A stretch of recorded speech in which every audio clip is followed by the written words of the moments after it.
I'm Dr. Amy Robbins, and welcome to Life, Death, and the Space Between podcast. I'm a licensed clinical psychologist and medium, and here we explore life, death, consciousness, and what it all means. I have my first ghost story of 2023 today. And if you're new to the podcast, a ghost story is your opportunity to tell your story. It's a chance for you to share any encounter you've had, any signs, synchronicities, or amazing experiences you may have had with a loved one who's passed, or maybe any other strange and interesting sign or synchronicity that just made you stop and have a moment of awe and wonder in terms of the miraculousness of this universe that we live in. So if you are interested in sharing a ghost story, which I always love to hear, you can go to my website, dramyrobbins.com, and on there is an area to submit your ghost story. So please go ahead and do that. Also, in the meantime, if you could support the show, I would be so incredibly grateful. The show right now is solely funded by me. I don't have advertisers, I don't have sponsors.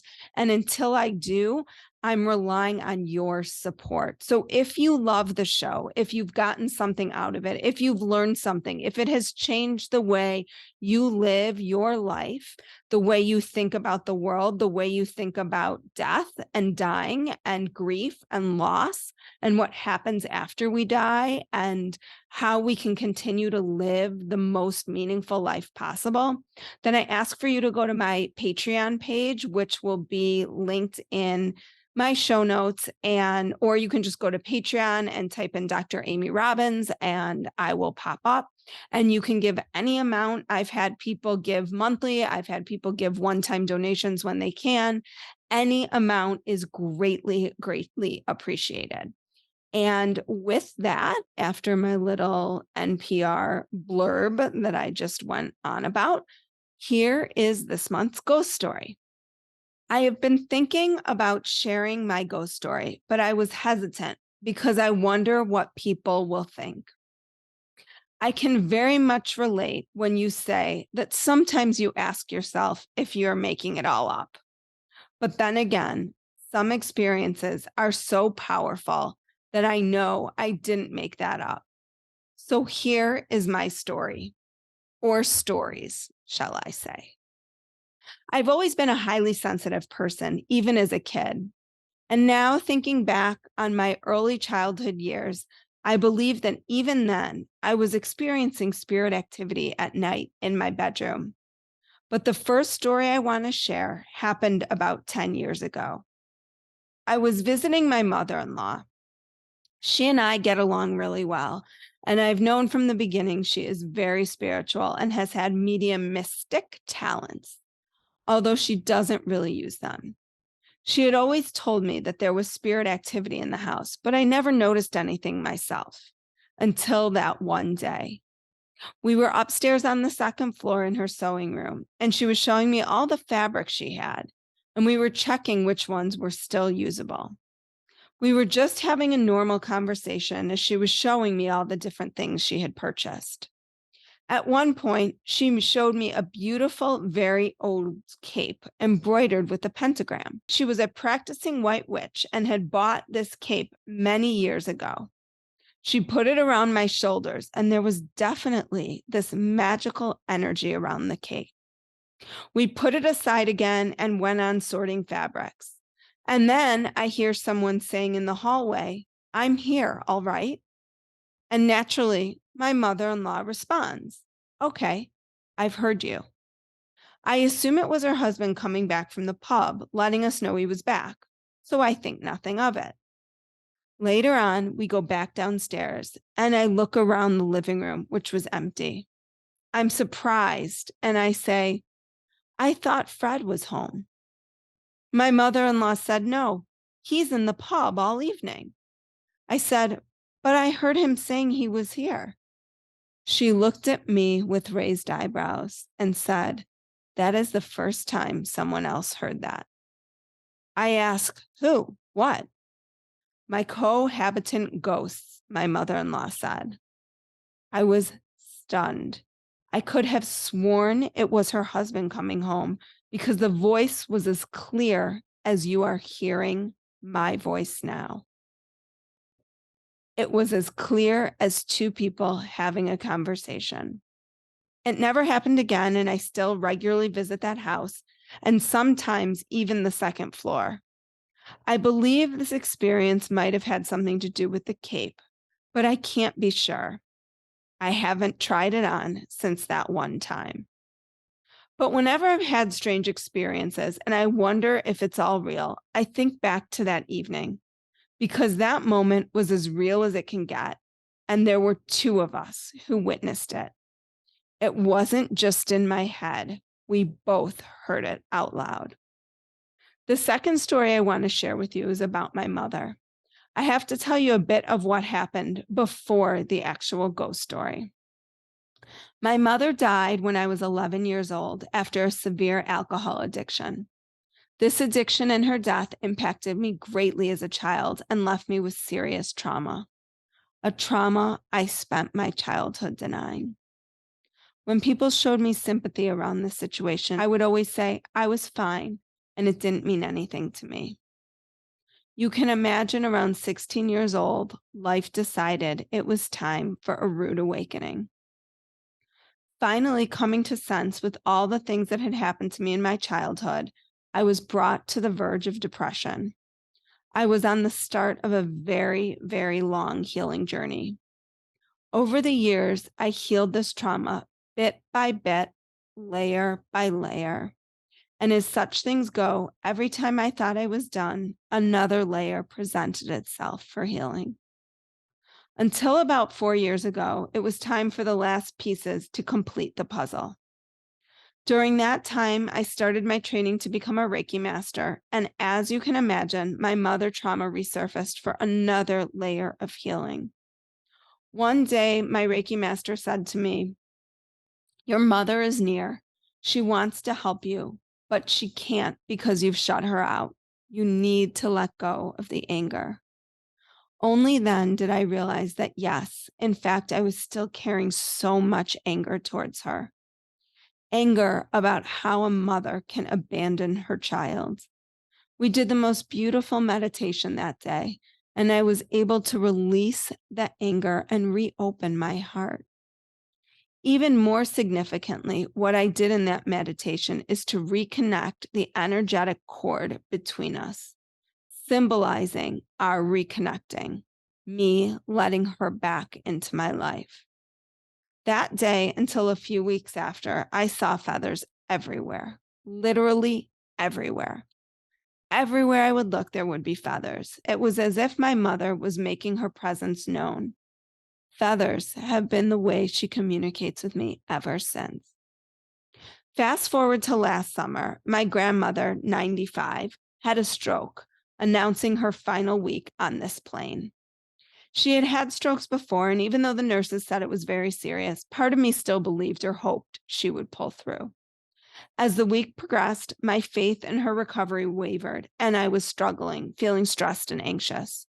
In a moment of despair, I called out to my mother and to my guardian angel to let me know what was going to be.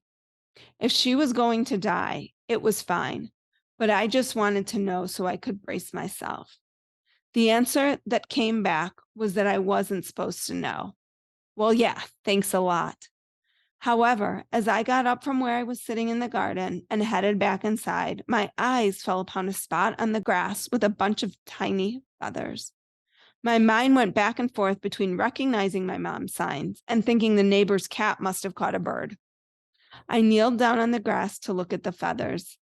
There were so many of them. As I sat there, several feathers whirled from above. I looked up, fully expecting to see the bird who was losing all the feathers, but there was nothing, not a bird in sight, not even close. I sat there, my mind racing, trying to make sense of this, trying to find a rational explanation for what was happening. But there was none. Feathers were falling from the sky, seemingly out of nowhere. And aside from the feathers in the grass, there was no sign of any struggle. I finally realized and accepted the sign for what it was, and with this, I knew my grandmother was not going to make it through. I picked up one of the feathers, and as I took it in my hand, it split into two perfectly tiny feathers, as they must have stuck quite close together. I intuitively knew that my mother was here to help my grandmother cross over. I realized that my entire maternal line would be on the other side. I cried tears of grief, of loss, but also of gratitude for letting me know, for being there, even if she couldn't be there physically. And as for the feathers, I still keep with some of the other ones. My grandmother passed 2 days later after we visited her one last time. During that visit, I could feel a type of heavy air that I've come to associate with spirit activity. I recognized my mother and her loved ones on the other side were there to guide her into the light. I knew she was in good hands. 3 months later, I got a call from the nursing home that my grandfather, her husband, also 96, had likely had a stroke. I was just recovering from COVID and was unable to go see him right away, but I talked with him on the phone and decided to visit him that weekend. He sounded okay.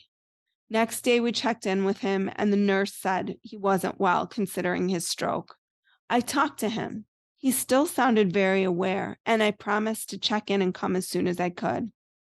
The next day, I called the nursing home, and again, they said he was not doing well. My brain said that it was fine to go see him over the weekend, as it was an hour drive, not even taking things like traffic jams into consideration.